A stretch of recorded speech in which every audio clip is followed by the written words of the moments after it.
This week's parsha, we learn about the story of the spies, how 12 spies were sent in by Moshe into the land of Israel to go ahead and scout out the land and come back with a report. And we know the infamous story that 10 out of the 12 spies come back with an exceedingly negative report. 2 of the spies were righteous, Yoshua and Caleb, and they come back and present a very positive narrative about the land. But the question we have to ask ourselves is that the spies that spoke negatively about the land, they weren't necessarily communicating falsehoods. They said what they saw.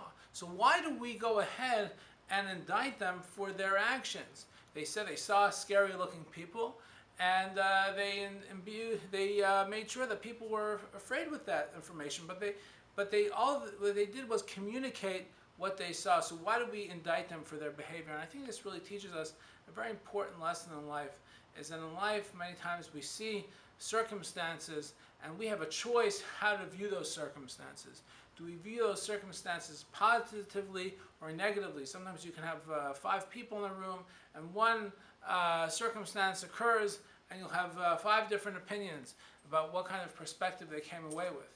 And you can actually take people into the greatest place in the world, but there's going to be something which is imperfect. And a negative person or person that focuses on negativity will go ahead and emphasize the negative.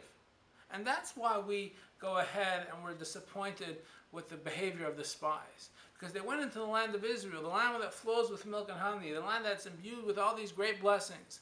But what did they choose to emphasize? The negative characteristics of the land. Folks, in our lives, we are constantly faced with circumstances and opportunities how to view situations. And many times it's not clear. Many times we have to choose the right perspective. Let us remember the lesson of the spies, and let us always remember to choose the correct and positive perspective. Have a wonderful Shabbos.